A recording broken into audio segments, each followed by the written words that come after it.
Hey there, everybody. It's Fred Thomas at Frame and Wheel. Hope you're doing all right. I am going to do a bike tour of a cult bike and try to zero in on what a cult bike is exactly. This episode is brought to you by Bike Law, which is an independent network of attorneys specializing in bicycle crash law. And if you ever find yourself in a situation like that and you need counsel from legal experts, Bike Law is a great place to find that expertise. In Portland, Maine, you can contact Laurie Boxer Maycomer over at Kelly Remmel and Zimmerman, and you will be in great hands. So, cult bikes. What are cult bikes?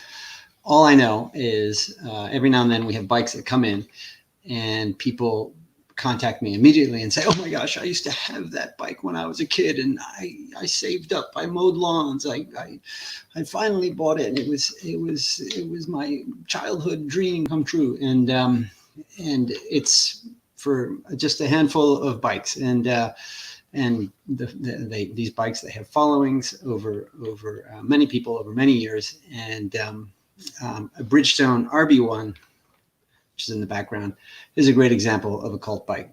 We put a picture of this bike up on Instagram, and immediately we started getting comments saying, I used to have this bike, and oh my gosh. And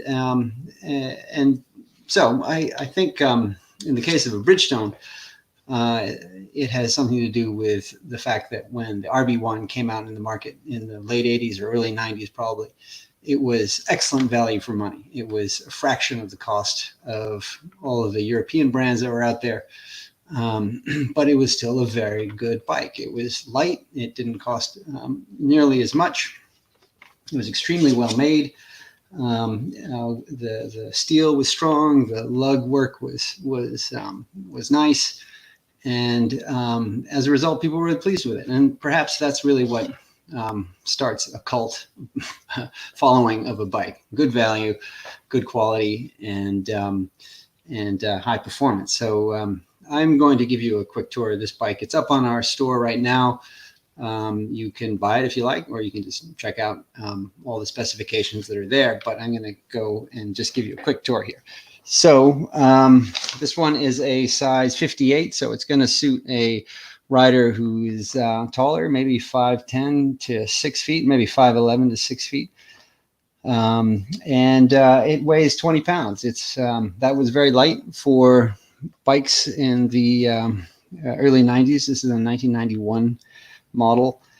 And it is 7 speeds. It's set up with Shimano 600, which was the predecessor of Ultegra. But it's got a SIS shifting arrangement here, so click shifting, which I remember when that stuff came out, I immediately I got rid of the Campanella wrecker that was on my bike and went to click shifting, thinking it was the and it was the most convenient thing around. It is set up with 7-speed cassette, 13 to 23, pretty narrow vocabulary there. The effective top tube on this one is 58 centimeters. And you've got, it's got a compact, strangely enough, 50-38, or sort of a mid compact to compact. It's funny how you see the origins of current trends in some of these bikes. It's got, maybe you can see it here. A nice feature is it's got the aero, that's what they call them, the aero brake levers, which just means that there's no cable. Some of the older frames, had the brake cable coming all the way out.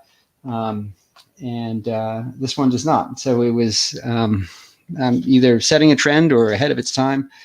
We've got Nito bars on there, so you see some of the Japanese manufacturers, component manufacturers on this bike.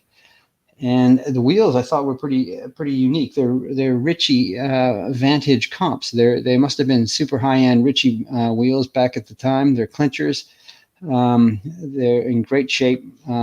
This is 23 millimeters. So if you got a thing about fat tires. You just have to go someplace else.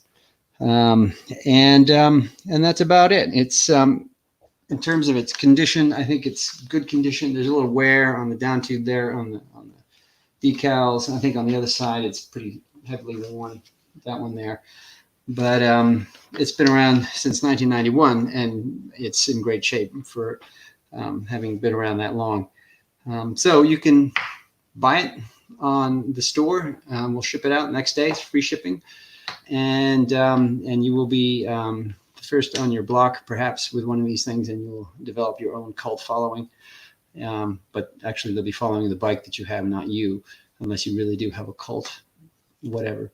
And if you've got bikes like this, accessories, components, wheels, frame sets, bikes, clothing, any of that stuff that's piling up in the garage, just send it to us, get it over to us, drop it off, arrange a pickup. Whatever you do, don't spend your valuable time trying to sell it. You got better things to do, like ride your bike. Weather's very good. We will take care of it. We're set up for this kind of work, and we know how to do it. We love to do it.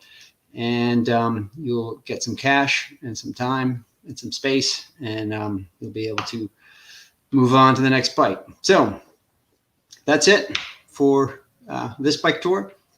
Thanks for watching, and we will be talking bikes with you soon.